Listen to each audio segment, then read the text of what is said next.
Logic Maverick overview. It is still in prototype stage phase, but here we go. Let's start with the swing arm. So the swing arm is chromoly steel, super tough, hard, robust, but also fairly lightweight material. This was custom made by Domo, and he did an amazing job. I think the stretch is about 4.5 inches, and it was pretty much custom made to accommodate this big old QS 138 70H V1. But he pretty much made this from scratch. Really, really nice swing arm. We also have some big dropouts there that give me some headroom if I want to upgrade the wheel set to 12 inches. And then it has like the conventional dirt bike type of setup right here for to move the wheel back so I don't have to run a chain tensioner. So that is nice. And to the powertrain, this is the QS 13870H V1. It is rated for 3,000 watts, but I think I'm peaking at about 18,000 watts. That's 18 kilowatts. So it's these QS motors are very underrated, and it barely gets warm. It's not like the MY1020 that gets hot pretty quick, even if you have cooling mods. This is a very robust, nice motor. The power delivery is very different. It's on the paired with this Votal. This is the Votal EM200-2. On the power delivery is very smooth. It's definitely on the mid to the higher end, not like the square wave trapezoidal like Kelly KVDs that a lot of people were on that I was running for a while.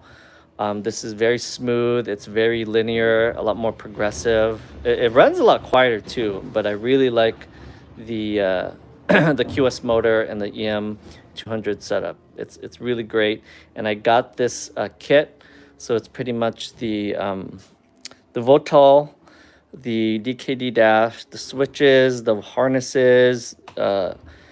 Pro Throttle, all from Electron Company. They did an amazing job with the tuning. It feels so good. It's very smooth. I really like they have amazing customer service, customer support, as I always mention. But they did an amazing job. Shout out to Austin from Electron Company for all this and for continually helping me, and to Domo as well for the swing arm. This is a 428 chain and sprocket setup, 40 tooth in the rear, and then that is a 11 tooth for the motor. This is getting me to about, I've hit 66. I actually made a video yesterday, as some of you have seen, but honestly, I let off like really quick. There's a lot more road, but I don't know. I just wasn't ready for it, and I kind of have to dial in some things just to make it safe and reliable. But this setup is definitely upwards of 70 miles an hour. Easy, very easy. So there's the chain and sprocket setup. I got this sprocket from Electron Company as well. They were able to get it made for the RSF bolt pattern. This is the stock RSF wheel, aftermarket tires, 3.5 by 10 PMT Blackfires. Very great tires. I love these tires. Radial compound, a lot softer. But there is the sprocket setup. Votal controller, EM200-2. I believe this is a 200 amp continuous. It's currently set at about 250 battery amps. It's capable of 300, so I do have headroom for the controller, which is nice. And I also have headroom for the phase amps. So it can do 550 phase amps. Right now it's set at, oh no, it can do, yes, 550 phase amps. It's currently set at 500. So I have 50 more phase amps and 50 more battery amps to push through this. And not really maxing it out yet because of the battery, but right now it's actually way more than enough, to be honest. So this is a great controller. It is a sine wave, a lot smoother, runs quieter, and it's also tuned for electric braking It's not modulated through a throttle, but it pretty much activates automatically once the throttle's off. I checked my amp BMS and it got up to like 11 amps for regen. I was going pretty fast, but so that's nice. It pretty much just automatically engages anytime I let off the throttle, so that's nice. And then that can also be turned up or down depending on the setup as well.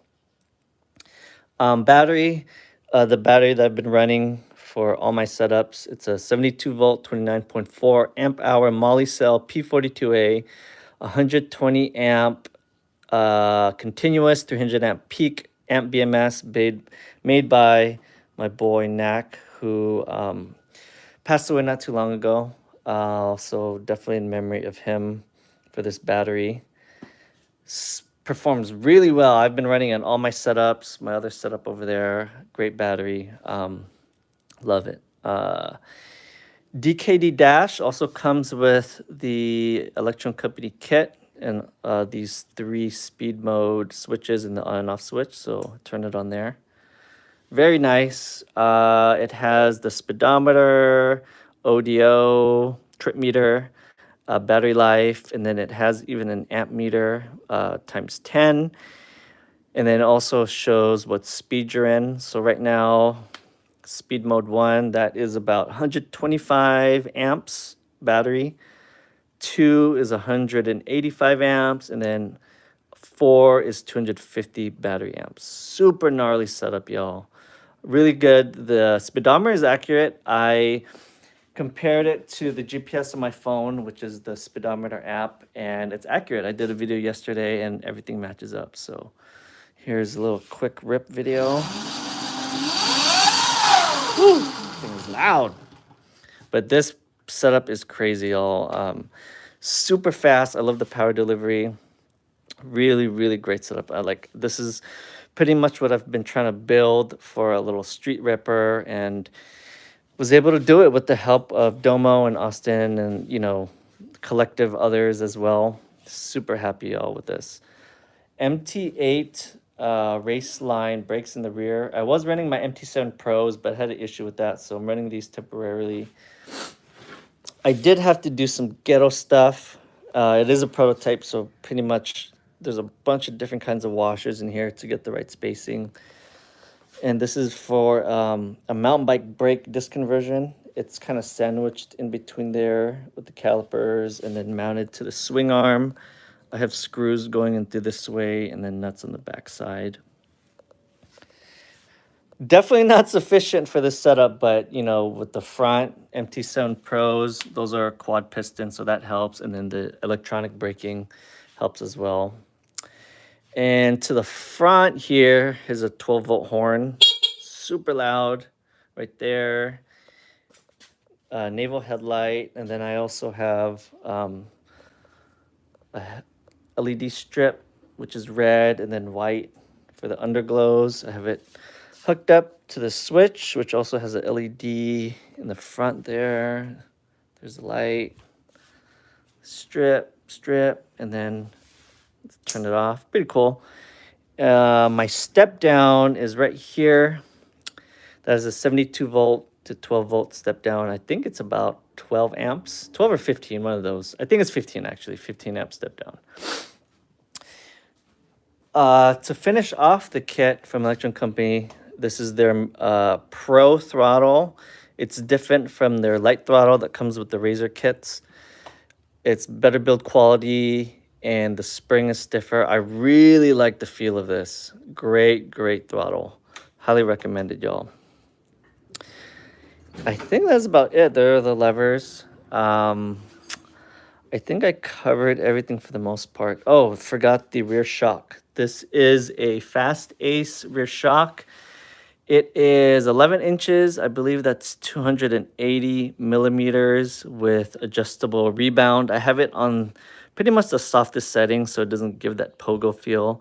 I did have to add a spacer right there on the top just because it was dipping a little too low, even with the preset. I mean, I kind of cranked this thing as much as I could for the preset. Still a little too soft. I probably need like a 650 pound spring. This is a 550. But now it sits well. gussets to reinforce the top portion of the frame. I've seen it where it's failed here for some people. It's very rare, but I'd rather be safe than sorry. Pez did that for me. Shout out to you, Pez. Thank you for helping me with that. Luna float seat from Lunacycle. It's just zip tied from the bottom there. But and Pez also, I had to grind down the stock one, so Pez put a new one there and drilled some holes and welded it to the frame. And thank you, Pez, for that. I have a voltmeter there. But there it is, y'all. This is a beast. I'm actually scared. This thing's a little scary, but it's a good scary. I love it. This thing, the power delivery, it's smooth, it's progressive, it's linear. But if you just want to cruise, it's there too. It's actually very safe. It's not jerky like a square wave throttle, so the throttle modulation is very, very predictable. It's very smooth. I wish, you guys could test it, but unfortunately that's not possible. But I hope this kind of gives you guys an idea of the build. These are also, forgot about the forks. These were made by Keenan at Volkswagen AutoWorks. This is a prototype fork. So not, there's always issues with prototypes, right? So if you watch my last video, you can tell that I don't know if you can tell from here, but the forks didn't really set straight inside of the triple razor stock clamp. But it's still, it still runs straight and everything. The forks actually started leaking a little bit yesterday, right here. So the forks are leaking. Hopefully, I can get with Keaton soon and then get something a little bit better. But they still do the job for now. Definitely better than the stock forks or even an upgraded razor fork. But there it is, y'all. Project Maverick. Thanks for watching. Let me know if you have any questions or need clarification on anything.